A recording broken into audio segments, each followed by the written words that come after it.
So Danna, I love doing a deep dive on my guests before the interviews.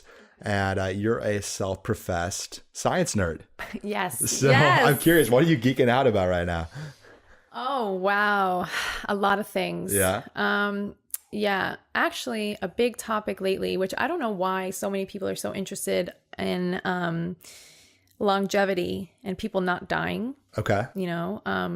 I've been very curious lately, even with the work that I'm doing with regressing to youth, activating vitality, because a lot of our stuck stuff makes us stagnant.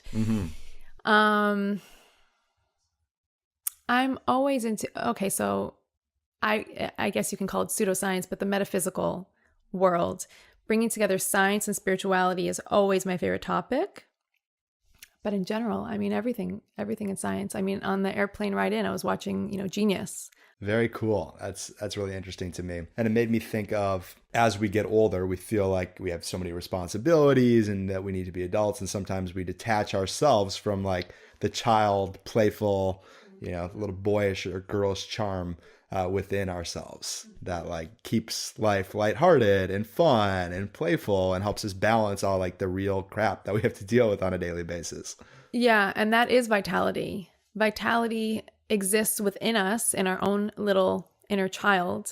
And the suppression of that actually creates quicker aging, really physical aging, because when the little child inside can't express himself or herself, it becomes less vital.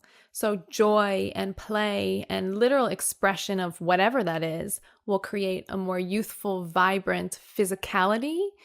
And you can also tap into that by, of course, healing the inner child and stuff like that, and really allowing the inner child to come out to play. So allowing your youthful existence to just be fully expressed can it's actually the most healthy thing you can do.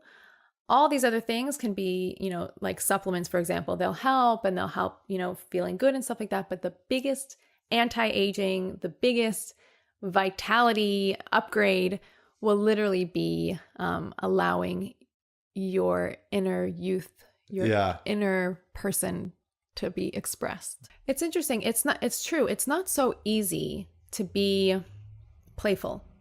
It's not so easy to just be lighthearted about life, especially when life comes at you and brings stress, from all angles. Yeah.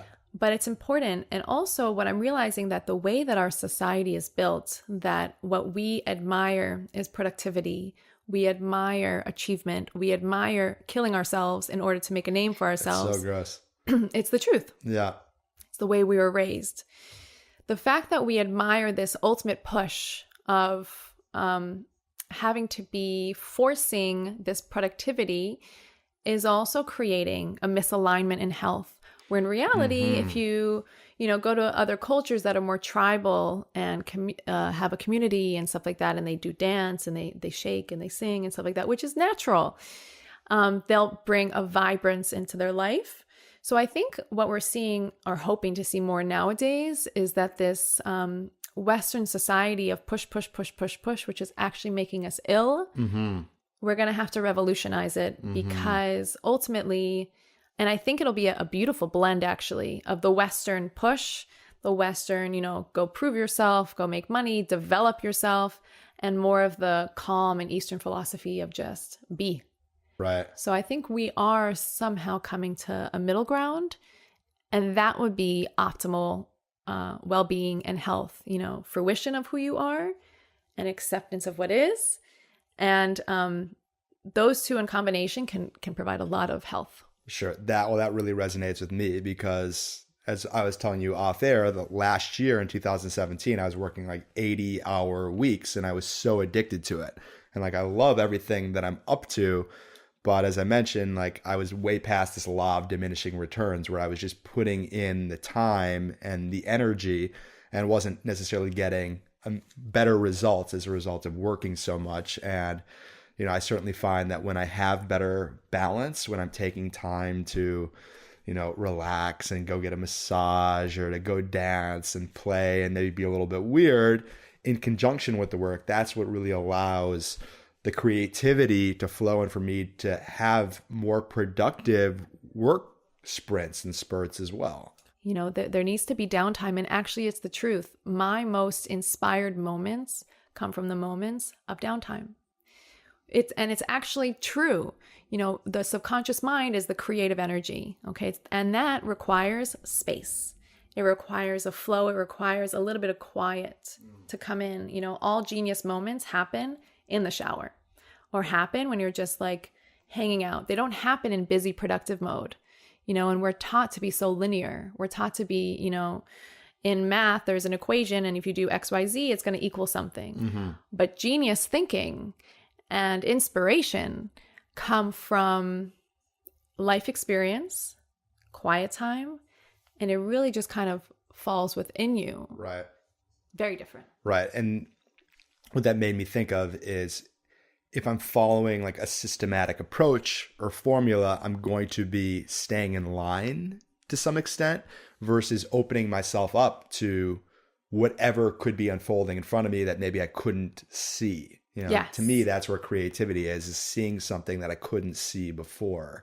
And if I am being too systematized, I'm kind of narrow-minded versus like really having wide eyes to experiencing something new, which is where creativity lives. Completely. I wanted to ask you one follow-up question, and then I want to get a little bit more into your really amazing, evolving story and journey. And it's going back to the self-care, where you were working really, really hard and then felt like you kind of had some sort of crash, and now you're taking, you know, better care of yourself, getting more massages. Like, what shifted, or like what kind of permission did you give to yourself to allow that? It was kind of that, or basically like being dead on the floor. Okay. You know, it was like I didn't really have an option. Okay. I realized that, and also as I was mentioning to you off air, is I've become a bit more empathic lately. When I first started treating people, before I first started treating people, I thought I might have a problem treating people because I've always been sensitive, you know, and I'm like, if someone's sad, am I going to absorb it? And then I had actually a really amazing first teacher, and she said something profound that I have taken with me to this day. And she said, you are not allowed to jump into their space at all. You are not allowed to. You're not allowed to think for a second, poor you. Okay. The idea is that I create a neutral space that when people come, that they've had stories, they've had a life, they've had things happen.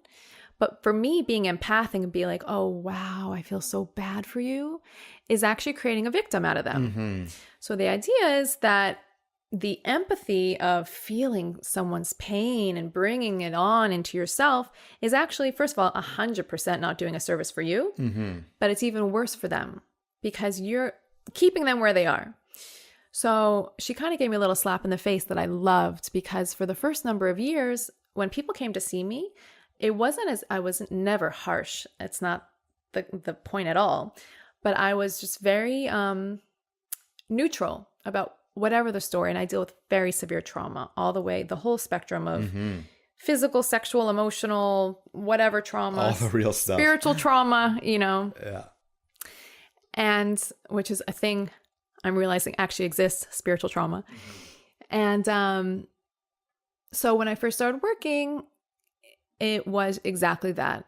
People would come, and that's actually why they would feel better, because I was the first person that they would see that would actually not make a victim out of them. I'd be like, okay, you know, things happened, and now there's an interesting technique potentially that we could use that's just going to uplift your subconscious mind. It's going to clear it out. We're going to clean you up. And that's the end of it. We're going to see you for a couple sessions, and you're going to leave. You're going to feel different. You're going to feel lighter. Lately, as my empathy has, for better, for worse, I think for worse, because I'm not interested at all in this empathic feelings. Yeah, I absorb a lot of energy. So I've had to. So when I started getting a lot of requests for people to see me, I get many emails per day of people wanting to work with me, and initially I had no help either. I was taking all the phone calls, doing all my admin, everything.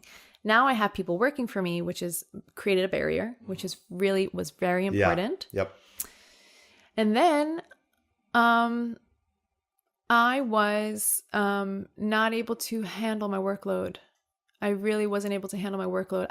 I began suffering because the stories haven't changed. The trauma the disease, which is what mostly I work with. No offense to anyone, but we're all human. We've all, I mean, it's kind of repetitive. Right. You know, the stories don't affect me. Thank God, you know, and no matter how severe, I can hold space. The energy. I started absorbing people's energy when I never anticipated that. So what happened? I had to save my own life. And hence came in creating space for myself. Massage. I started meditating. I see my own healers whenever I need to. I have to. You know, every healer, if you want to call it that, every healer needs a healer. Really. Because we're doing a lot of the heavy lifting. We're doing a lot of the processing for people. And I never realized what a tremendous amount of processing happens. I knew people were feeling better. I kind of took it for granted. I don't know. I kind of just blazed through it. I was like, yeah, you know, I'd go through a work day. It was like people rid their sexual trauma, quit addictions, you know, are feeling amazing. And I'm like, a day at work. Right. Yeah. You know, and there are days when I do recognize and I'm like, wow, this is profound. Yeah. But it's such tremendous heavy lifting that I never realized until recently that I'm like, you know, you can only do so much as a human being. You need support. You need good people. Right. Yeah, you just have to. So I wanted to get into your journey because it's ever evolving, just like, you know, all of ours here. And, you know, you mentioned that you started speaking 7 years ago, and we're talking a lot about the Holocaust because you are, you know, your grandma and was grandpa as well? Both survivors of the Holocaust. So you're speaking, and now you've gotten into a different side of health and awareness as a hypnotherapist. So I'm just curious how your kind of story has evolved and like how you know what your authentic truth is and like what you're supposed to be doing. Because sometimes it can be confusing. Wow. You know, we get lost in our thoughts or what other people think we should be doing and, you know, how we should be living our lives. I'm just curious to hear. That's a question and a half. Yeah. It's true. As I evolve, who my authentic identity is, it's a bit confusing because, and there's a lot of resistance to my evolution. Yeah. Because I was born a certain way with a certain family, with a certain way of thinking. The way I think now completely contradicts the way I was raised. Yes. And it was a path I had to navigate completely on my own. And oftentimes it was confusing. It's confusing because I can tell you, I know who I am deeply in my core. I know who my identity is, but the rapid evolution that I've gone through has been very uncomfortable, specifically for that reason. It's been very interesting. I've led a very interesting life, and I'm very grateful for the experiences I've had. But I've had to trailblaze within my own life because I've had to be in many uncomfortable situations just from my own thinking. And I've had to learn how to accept my own thinking because it was all expanding so quickly. And I would have these spiritual thoughts and evolutionary thoughts that I couldn't even process intellectually. So there was a huge disconnect within myself, and it was as if I was being reborn a lot. So yeah, you can't even keep track of it. Where I am now, so it basically started, since I was 15 years old, I used to work in the media. I used to do television and never thought I would do something else. My whole family was basically in film and production and creatives, and never foresaw myself not doing broadcasting. And the story goes like this. I was in a near fatal car accident about maybe 8 years ago now. And I literally had my life thrown upside down. I was smashed into by a car. I did 3 flips in the car. I was left hanging upside down, literally like this. It's terrifying. Yeah, terrifying for 45 minutes until they cut me out. So they had to take the jaws of life and cut me out. That must have felt like a lifetime. Yeah, it did. And you know what? It's interesting. The whole time I was in the car, I was calm. It was as if, basically the first thoughts were, I landed. I was conscious, so I knew I was not dead. And then I wiggled my toes to see if I was paralyzed, because I broke all aspects of every part of my hip was broken. So I couldn't move my hips, but my toes were moving. So I developed a little bit of confidence, the fact that I'm going to be all right. Be okay. Yeah. I didn't know until 8 hours later that I wasn't paralyzed. Yeah, because they confirmed it. But because I couldn't move my hips, because I broke my hips, but I didn't know until 8 hours later when they confirmed by seeing the MRI scans and stuff like that I wasn't paralyzed. But I had a little bit of confidence because the first thing I thought of to do was wiggle my toes. Okay. So as a result of this accident, blood everywhere, just seeing this car smash in on me, I developed very, very serious PTSD. And I knew before the accident, I was very independent, a very confident girl. And I was not, let's just say, just like that, I was not that girl anymore. I became very weak, very dependent. And most of my trauma came from that because I liked who I was. And within 30 seconds, my whole life, I'm not myself anymore. I had to literally rely on people to take me to the bathroom, undress me, talk about vulnerability. It's like the ultimate nakedness to the world. So I developed PTSD, and normal therapy did nothing for me. And I was told that this would be me now. I was 23 years old. Normal. This is me. This is my new normal. Whatever medication we're going to put you on, we're going to put you on and, accept it. So my personality at the time, also just kind of thinking, I knew something happened to me. If you're going to be in a car accident like that, something happened, you got hit, and I also say to a lot of people now that people think that after people get in a car accident, once they're physically healed, they're fine. It's not like that at all. People that get in accidents, even minor accidents, their body still harbors that shock. So they every single accident, if it's a fender bender, you're still going to have that. Yeah. And I can imagine as well that this is not limited to a car accident or a physical accident. It could be to any other kind of trauma, death, or loss of a job or bankruptcy or whatever it may be. Exactly. It's not like an event happens and it's forgotten. Yeah. And even if you're consciously over it, your subconscious mind, your body, you embody it. Yeah. Yeah. Yeah. And you don't want it to happen again and are probably terrified that it will. Of course. Yeah. And that's rational. Yeah. When something big happens to you, you don't want it to happen again. No. So you create these rational fears, even though you're safe. Right. You live in every day-to-day life. Everything's okay. But something happened and it just happens to be the biggest thing to your mind. Mm-hmm. So you start, okay, so that's PTSD actually. Yeah. You start behaving from that filter. The fact that you can have a normal life and you can't operate normally because you have this shade of a little bit of whatever it was basically being replayed over and over and over, even if it's not conscious. Even if you don't think about it, it's in your subconscious. Like every memory, every instance. Long story short, I found a trauma therapist, thankfully, who was specialized in hypnosis. And I didn't know that before I went to her. Had I known that, I probably would not have gone, really. And then when I went, she told me, and I said, everything, that's fine. We're not going to do the hypnosis, but everything else, we're good. Eventually, she convinced me. And then we did it. And within the first session, I felt a little bit better. Something shifted. I didn't know what she was saying, what she was doing. I mean, now looking back, I do. But then I just thought she was kind of talking to me in a funny way. And I felt better. I was surprised. And then basically within a month, my PTSD, a month and a half, basically my PTSD was gone. The next month, my depression. The next month, my anxiety. So within 3 months, she completely cleaned me up. And I went back to working in what I used to do. I never thought I'd be a hypnotist. Never. Even today, I still laugh at the fact that I'm a hypnotist. I'm like, how did this happen? It literally happened to me. And a lot of my life, I feel, has been happening to me. And I've just been following it.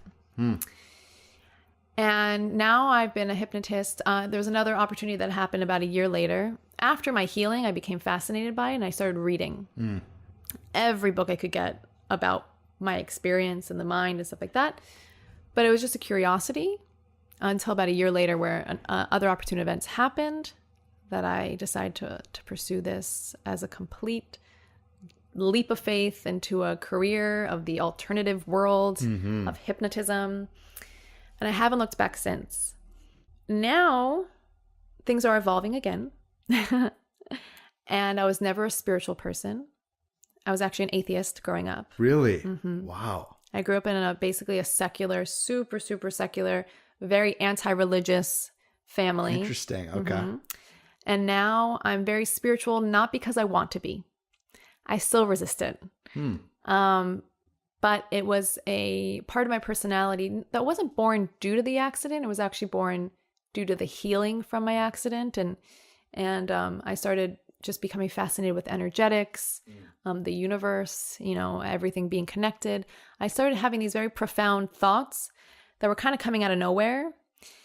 And even when I first started being a practitioner of hypnosis, I wasn't spiritual. It was technical. This is how the brain works. Yeah. Very scientific. Yeah. And now my spirituality continues to evolve. And I still resist it. I still want nothing to do with it. But I have to embody it, because if I didn't evolve spiritually, I would still be sick.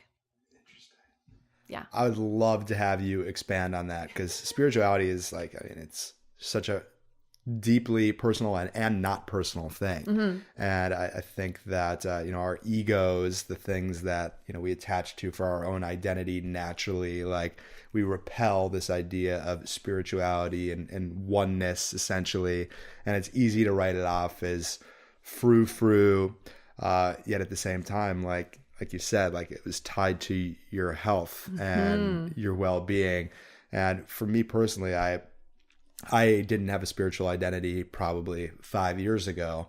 And it's something that I've really been practicing partially through meditation and trust. And at the same time, it's not just so simple that it's just be trusting and follow the flow and life is going to unfold the way that it's supposed to in such a beautiful, wrapped up in a bow type of scenario. It's life also doesn't work like that. Exactly. So I'm kind of curious to know a little bit more about your spiritual journey and, why there's some resistance, yet at the same time, what has having a spiritual identity done for you? Wow. Amazing question. So I'll touch on the health part first. Yeah. I have realized that when you have trauma and when you have addictions or illness or any of life's plagues that are difficult, they are really life's markers for you to evolve. They really are. They are meant for you to overcome them. You're not meant to be stuck in your trauma. You're not meant to be stuck in your addictions. They are obstacles and life's markers to just bring you to that next level of awareness, that next level of evolution, of you growing in consciousness for whatever reason. If you want to call it the universe or God, whatever you want to call it, aliens maybe, I don't know, whatever. But there is some sort of life consciousness that requires growth. It just does. If you're not growing, you're dying. So through traumas, they are really the breaking opening. They are the most significant, fastest tool that we have to shake it up. So that shaking up creates a shedding of the ego, a shedding of a layer that, for whatever reason, again, spiritually speaking, is for your ascension. Okay, so that being said, it's not comfortable. All this pain that you have to go through to kind of shake it up. No one wants it. Who wants that? But it is the biggest tool. If we could just grow by eating ice cream all day and having, great times and being fun and stuff like that, which definitely has growth to it. And if you believe in that, if you believe that life here on earth is for spiritual growth, is why we're here. If you believe in that and you can connect to that, then the pain of life is just information. It's just an indicator. It's time for something, somewhere, somehow to evolve. So that's why I resist it. Because it's not fun. Yeah. It's not comfortable. And also because I grew up so different. I grew up in a very intellectual family. We talked about history. We talked about politics. That was it, And then when I started having these spiritual thoughts and feelings, it's not like I had anyone to speak to. So I would have a spiritual insight of like, wow, this is interesting how this works. And then 6 months, 9 months later, I'd read a book that validated these feelings I was having. So it would be as if something was being born into me, and I felt like a baby because I was having this new part of my personality blossom that I didn't want, that was actually just evolving and being validated a couple months later. And there was really no one for me to talk to. Now, thank goodness, I have a lot of people around me that are of the same vocabulary. But when I first started in this awakening, I guess if you want to call it, it was very isolating. So that's why I resisted. Now I kind of just have to be like, what are you going to do? Yeah, I read online or saw in one of your videos that you feel healing is very much the byproduct of the mind, body, and soul. Yeah. And that's been kind of an evolution. So all of healing, in my opinion, is you have to target all aspects of being human, especially with chronic illness. So when we don't feel well, a lot of what's being pushed nowadays is nutrition, which is a huge factor. How you eat's a big deal. And also what's interesting, how you eat is a conscious decision of how you treat yourself. So if you don't feel good, again, like we were saying about self-care, if you ultimately in a deeper space don't feel you're worth eating well, that's a consciousness. That's a level of consciousness that you don't deserve to feel well. So you're going to make bad choices. So that comes to, how the mind projects eating. Yep. So most people will talk about nutrition and how we eat, and it's a very, very big factor. And I used to think it was the biggest factor because as I first began healing, because a part of my story was I used to have fibromyalgia, I used to have chronic fatigue, and I haven't had pain in years. I can get tired from time to time, and that's life, but it's not chronic anymore. So the first thing that helped me was diet. I started eating an anti-inflammatory diet. I went gluten-free. I started learning how to detox and stuff like that. But that only held up so well when I had this accident. When my nervous system got hit, when I got a major shock into my psyche, that shock created immense pain, physical pain in my body. So majority of people that I work with, it doesn't even have to be significant trauma, but something happened or has happened in their life, or just let's say they're sensitive people, that their nervous system gets overloaded. So you can eat the most amazing diet in the world, but if your nervous system is saturated, it will have to shut down. It will have to create symptoms of fatigue because it just needs to reboost itself. So that's the mind piece.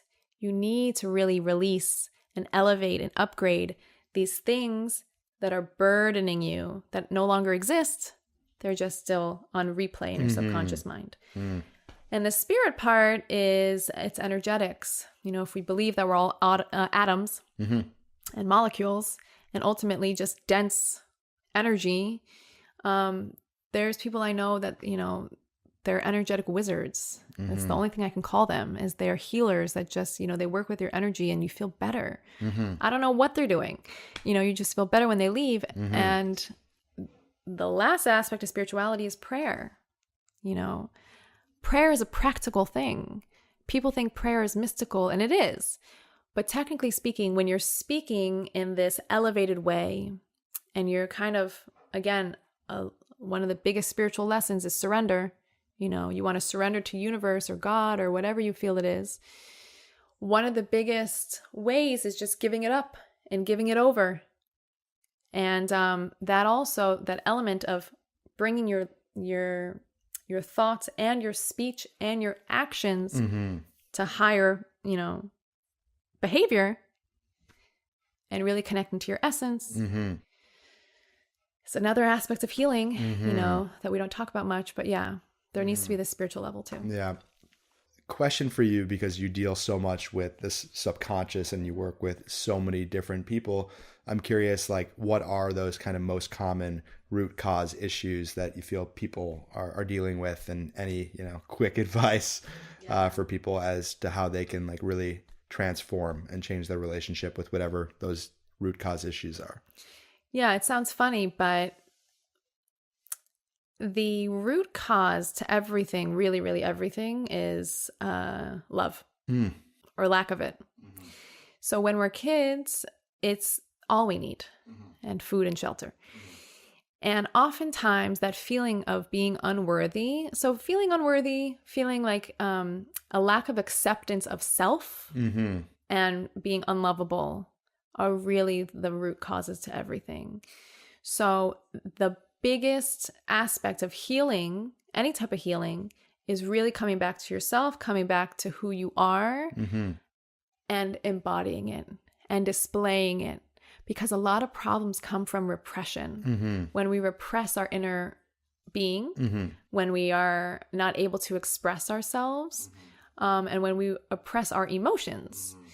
So all of that repression that we're taught to do, we're taught that emotions are evil. I used to think that growing up as well, completely. I was telling you, when I was up here, it was like super just cerebral. When I started getting more into my emotional world, I hated it. And then when I started becoming more spiritual, I'm like, what is this? You know, I liked being up here. It's safe. It makes sense. It makes sense. It's logical. It's rational. And emotions are not. They come up and they go away. There, it's like a wave, you know, and we want to predict them. And then, you know, it's a splash. And so the feelings of being ultimately, all of healing is getting back to your essence. And accepting yourself and allowing those layers to kind of fall away. And I know it kind of sounds like frou-frou and silly and abstract and like, accept yourself. But that's really it. You know, I've worked with clients that were abused in numerous ways for years and years and years. And then they just embodied their wounds. Their mind told them that they are broken. So how can you exhibit a healthy lifestyle? How can you not have an addiction when you're just in such pain? You kind of have to. You know, your pain, your mind is so traumatized that it just wants to feel better. It wants a little bit of relief. So how do you not have an addiction? How are you not an alcoholic when you've had that, when all that's running in the back of your mind is just the material that you've learned, and that's experiences. So if there's one mind that's not an alcoholic, and if there is another mind that is an alcoholic, both options are possible. So what happened to this mind that's not an alcoholic? So either, I mean, it doesn't mean they didn't have a traumatic life or they didn't live life, but maybe their parents, maybe alcohol wasn't around. Okay, so the person that does have, you know, the alcoholic issue, whatever happened to them, whatever pain they went through, they just saw someone else drink. So they're seeing it's in their atmosphere that this is a way of coping. So they just learned it. So a lot of what I do is I help people unlearn, you know, and you can evolve. You don't have to think the way you think. That's so fascinating. I know that with hypnotherapy, it's like really getting back to the first memory with something, which I'm guessing kind of the purpose is it kind of breaks the thought pattern or challenges its legitimacy. Yeah. Where you see it, you're like, oh, okay, I get why I made that decision for myself when I was 5 because my mom was late to pick me up to, you know, swimming. I was at, you know, swim class. She was late to pick me up. And like, now, like, I'm terrified that like I'm going to be forgotten about again. And like realizing that as a grown adult, it's like, okay, that doesn't actually make a lot of sense now that I'm 36 years old, but I get why that was so scary for me as a 5-year-old. And I also understand why I carried that with me, but it's like, I don't need to subscribe to that every single time I, you know, feel some fear that same thing's going to happen again. So that's it. That is it. That's it specifically is we are very, we're like computers, basically. We have the hardware and we have the software, and the software is our memories. So just like we go in, we upgrade our software in our technology, or we get a new look, or we're constantly upgrading things. We're never taught how to upgrade our mind. We're never taught how to deal with our emotions. It's just not, you know, a subject. So my biggest advocacy now is that every single human being should learn how to self-hypnotize themselves. Go in, upgrade, clear out, clean up, you know. We clean our houses, we clean our refrigerators. It's basically like you have old rotten food that is smelling the whole fridge up. Yeah. And you're just leaving it there. Why? How is this effective? So we're running on the software that's not updated. And it's true. We can just literally update it. And it's fascinating that through the use of imagination, because that's all hypnosis is, we go into a little bit of relaxation, relax the mind and body. We do a little bit of visualizations, and regression is going into the memories. So really all the hypnotic state is doing is relaxing you to the extent that the subconscious mind can have easier recall. That's it. So for example, the reason someone has sadness, they might know, but most often what they think they know is not the memories that come up. Right. It's like whatever the circumstances in the life that they can easily pin it on. Like exactly. Which is conscious. Not getting what they want at work or in relationship. Yes. But it could be something completely different. So when you get to the origin, when you get to the foundational pieces that are the information, it's the software we have. So now anytime there's an instance that comes up, immediately the only thing the brain knows to do is say, okay, this is kind of like this, so this is how I have to react now. But in reality, you could be neutral. In reality, you don't have to feel that way just because, you've had a slew of memories. We have to function somehow. So the subconscious mind is our nature. We have to get up in the morning. We just have to live. So the same way we live, by the fact that our heart is pumping automatically, we're moving automatically, we're breathing automatically. We don't have to think about that stuff. So we think we're very intelligent people. In reality, we're mostly automatic. Sorry to tell you. So when you upgrade that, you automatically, so you can consciously have amazing willpower. You can quit cold turkey, which is amazing. You can time heals. You can have an amazing meditative practice. But also you can be meditating. And if you're very, very anxious, you're not going to have the most efficient and beautiful meditative practice. So a lot of what I think is if you upgrade the software and then you have healthy practices, it's way more sustainable. So you said like a self-hypnotic approach is what you recommend. How does one go about figuring out what that means? So hypnosis is very similar to meditation. It's a bit of a different approach and with different goals. So hypnosis is like meditation with a goal. So you're not going to meditate to lose weight, but you can do hypnotic meditations to lose weight. So when I work with people, I'll always give them homework or tips and tricks and, little things that they do, that they can do on their own, that they can have forever, that are just simple little hypnotic tricks that they can use on their own. Right now, so it does require education though. Like people, exactly. Like what does it mean to self-hypnotize yourself? Like I can do it now. Like I can, close my eyes right now and literally go and regress myself to the first time I felt, nervous being interviewed, and I could do that. But anyone can. So it's just basically learning how to get into an altered state of consciousness on your own, which the brain does all the time. We daydream all the time. And you can learn it. Ultimately, it's a technique. Just like you can learn how to meditate, you can learn how. I don't know exactly how I could teach someone that. I think eventually this will become mainstream though. Learning how to work with your emotions and process them as they come will become mainstream.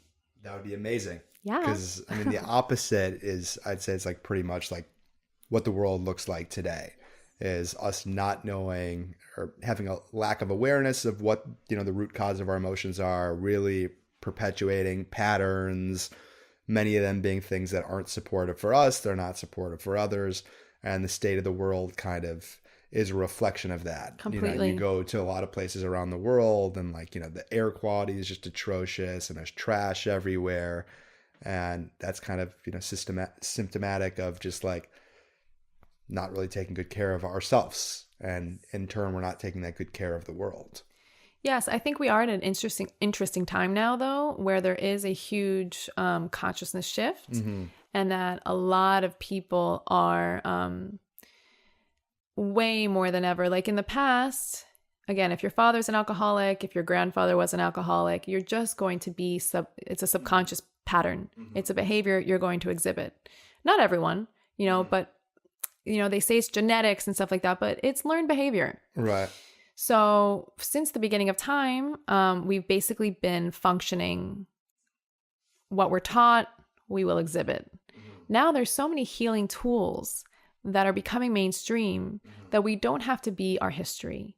We don't have to be the thought patterns, because I also believe in transgenerational trauma, that who we are is not only genetic from our ancestors, but our behaviors are also imprinted into us from their experiences. So wild. I for sure see it all the time. So now we actually have so many beautiful healing tools that are accessible, and we don't expect to suffer anymore. And I think there's a big awakening where, we're not okay just taking pills. We're not okay just being numbed. And not to say there's anything wrong with that, but at the same time, I feel as if more and more people are just becoming aware of the fact that there are alternatives.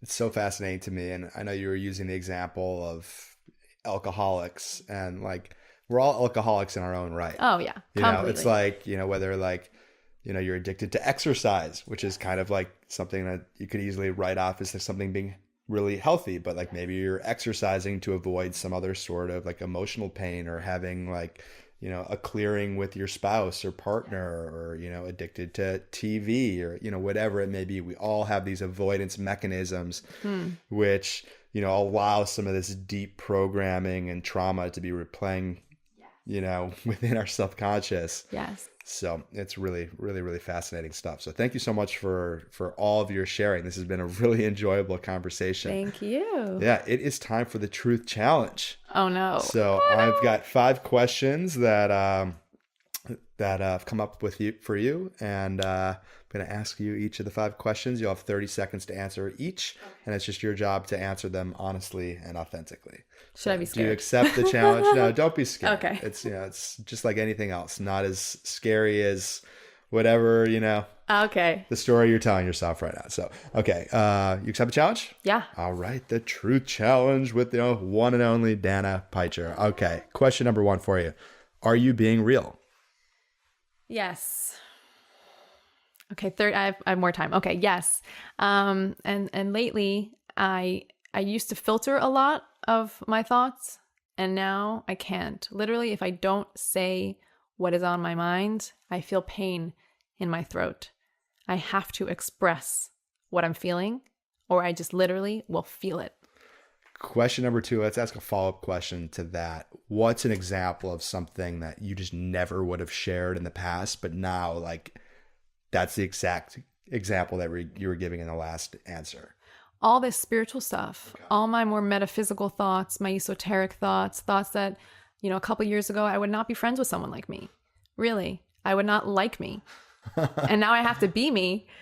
And, I like myself.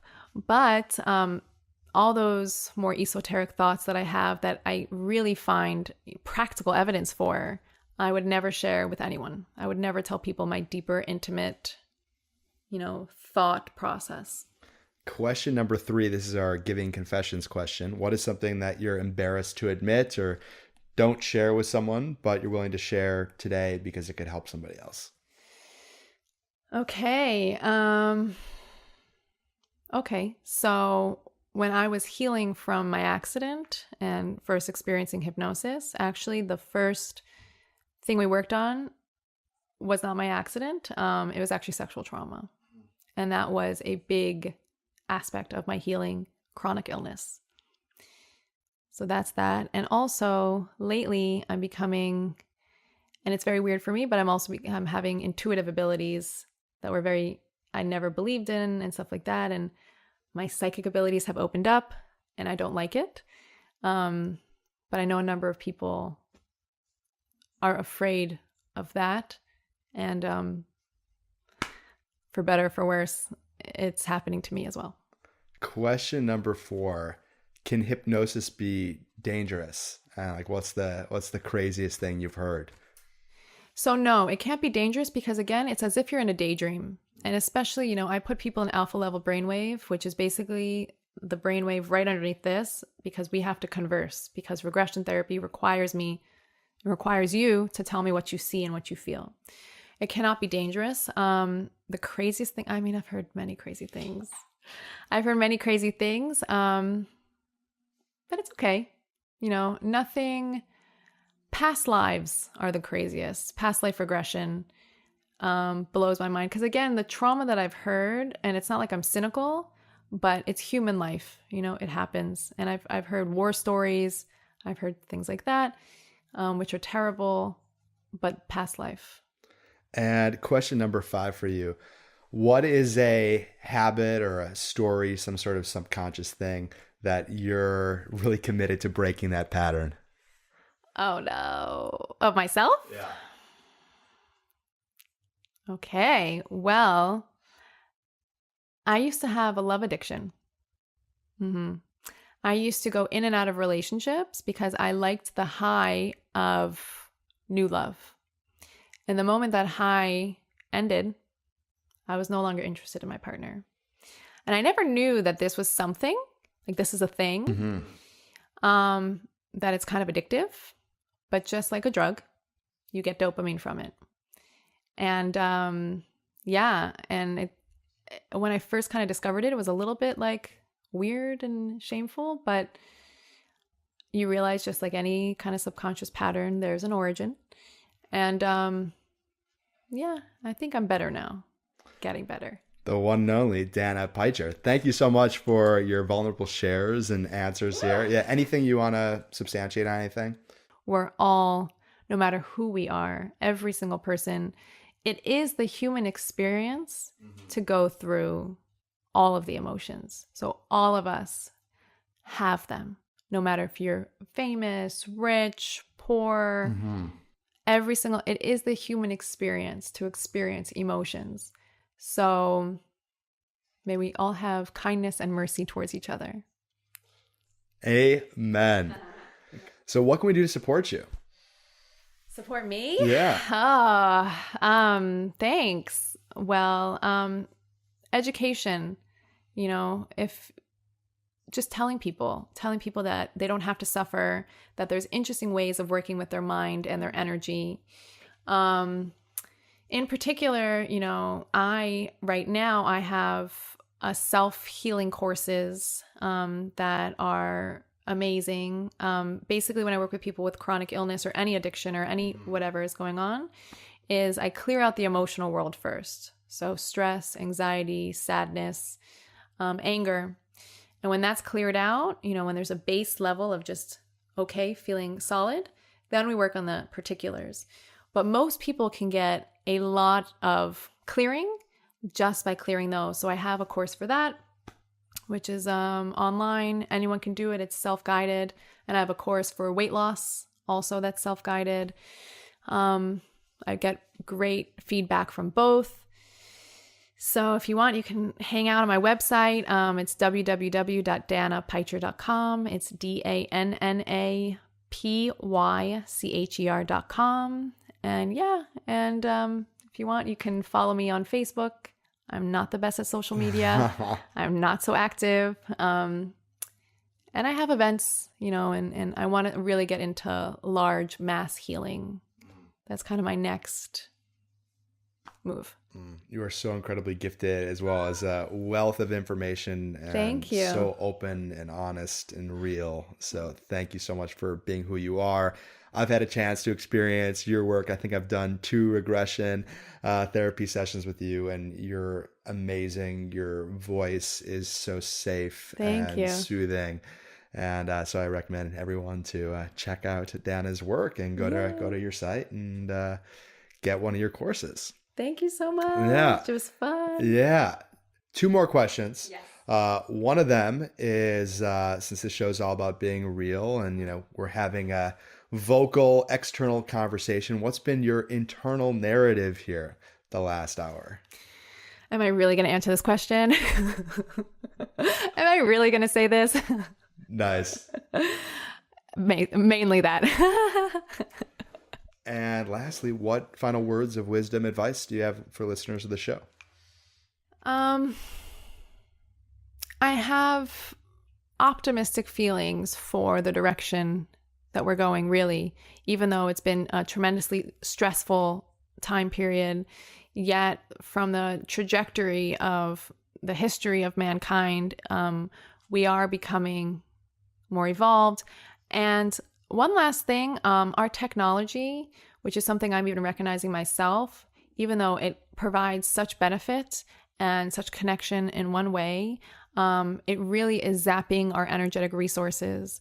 The fact that we get hundreds of texts a day, emails a day, and we feel like we have to respond to everything is really provoking our nervous system. It's really allowing cortisol to be just minute by minute, like poked minute by minute. It's as if we're literally getting poked minute by minute.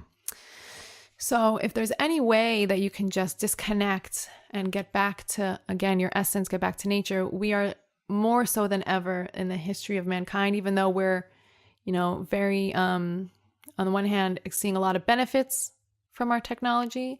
On the other hand, it is causing an immense overload on our minds. The one and only Danna Pycher. Thank that you was so amazing. much. I know it's something we can all relate to, and we feel the effect of technology, but I don't think we have any idea what the long-term effect is yet. So it's more serious than we give credit to. A little scary, but we all have the power, Yes. to choose how we utilize technology and hopefully put our phones in airplane mode a lot. Yes. So, what a pleasure. This has been Thank great. you so much.